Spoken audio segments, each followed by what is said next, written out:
Hi, boys and girls. It's good to be with you this week again. All of us, I think, have got favourite books. And one of mine I'm going to read to you in a moment.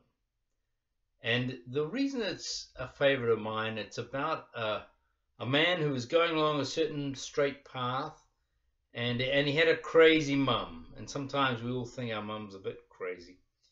And anyway, she wanted him to do something, and so he helped her do something. And in the process, he underwent what church people sometimes call a conversion. He changed significantly. And I just love the story. And it's called The Man Whose Mother Was a Pirate. It's a little bit of pirate in a lot of our mothers, actually.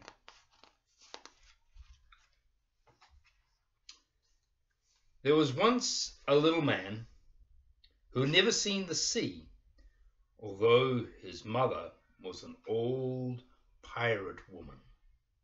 The two of them lived in a great city, far, far from the seashore. Little man always wore a respectable brown suit and respectable brown shoes. He worked in a neat office and wrote down rows of figures in books, ruling lines underneath them. Well, one day his mother said to him, "Shipmate, I want to see the sea again.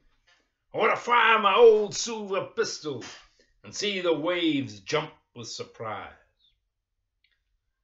"Oh, mother," said the little man, "we haven't got a car or a bicycle or a horse. We've no money, and all we have is a wheelbarrow and a kite." "We must make do," his mother answered. "I will go and load my pistol and polish my cutlass."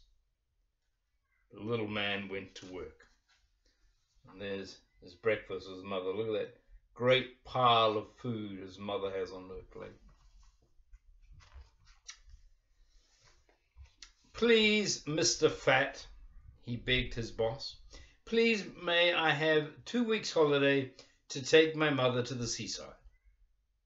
"I don't go to the seaside," said Mr. Fat crossly. "Why should you go?"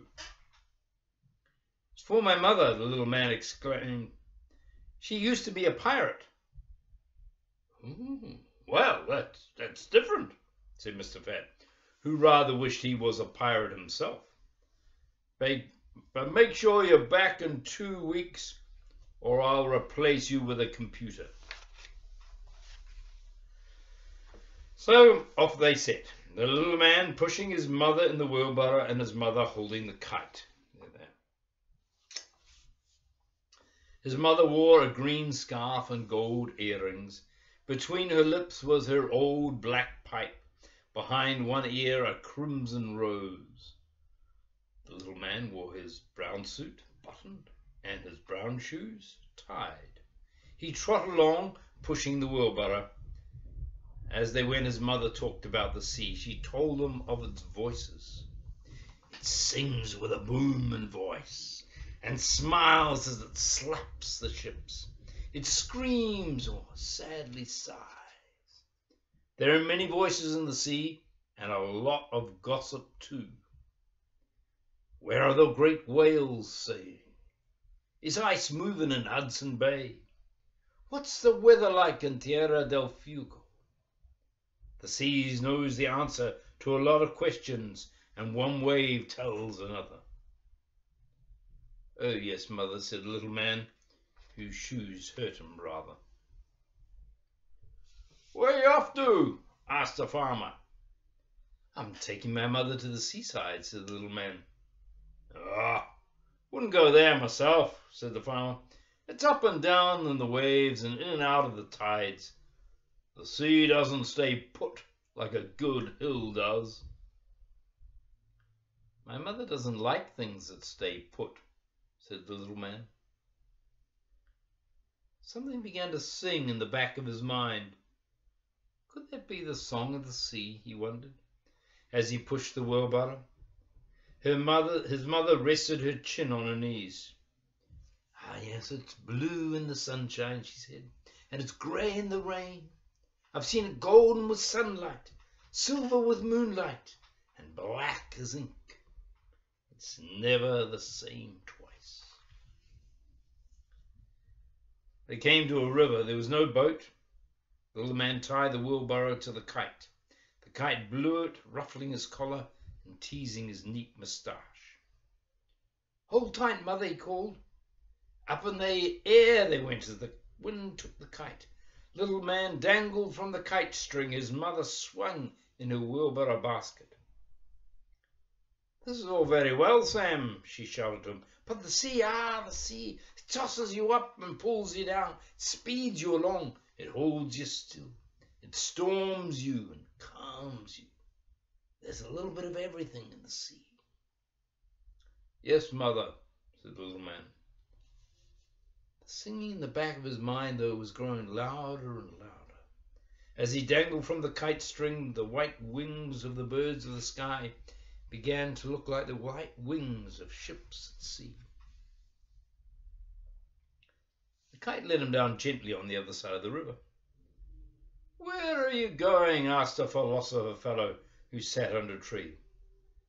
"I'm taking my mother to the sea," said the little man. "What misery!" cried the philosopher. "Well, I didn't much like the idea to start with," said the little man, "but now there's a song in the back of my mind. I'm beginning to think I might like the sea when I get there." Go back, little man," cried the philosopher. "Those wonderful things are never as wonderful as you hope they'll be. The sea is less warm, the joke less funny, the taste is never as good as the smell."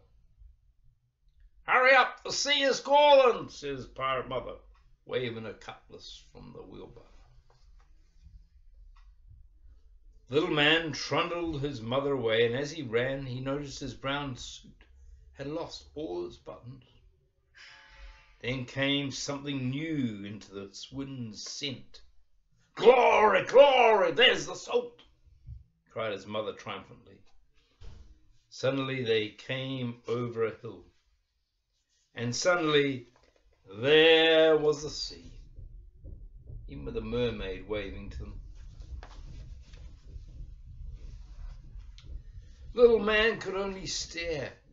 He hadn't dreamed of the bigness of the sea. He hadn't dreamed of the blueness of it. He hadn't thought it would roll like kettle drums and swish itself on the beach. He opened his mouth, and the drift and the dream of it, the weave and the wave of it, the fume and the foam of it, never left him again. At his feet, the sea stroked the sand with soft little paws. Further out, the great, graceful breakers moved like kings in a court, trailing the peacock-patterned sea behind them. The little man and his pirate mother danced hippy-hoppy, happy hornpipes up and down the beach. Little man's clothes flew about in the wind, delighted to be free at last. A rosy sea captain stopped to watch them. "Well, here are two likely people," he cried. "Will you be my boatswain, ma'am? And you, little man, can you be my cabin boy?" "Thank you," said the little man. "Say aye, aye," roared the captain. "Aye, aye, sir," said the little man, just as smartly as if he'd been saying aye, aye all his life. So Sailor Sam went on board with his pirate mother and the sea captain. And a year later, someone brought Mr. Fat a green glass bottle with a letter in it. "Having a wonderful time," the letter said. "Why don't you run off to sea too?" And if you want any more moral to the story than this, you must go to the sea and find it. It's a lovely story. I remember once I went 5 months. I was traveling through the north and interior of Africa, and after 5 months hadn't seen the sea. We came out to the coast and I cried. It was such a wonderful thing, the sea, and so reminiscent of home and growing up here in Auckland. Well, blessings to you all, and have a wonderful week. Take care.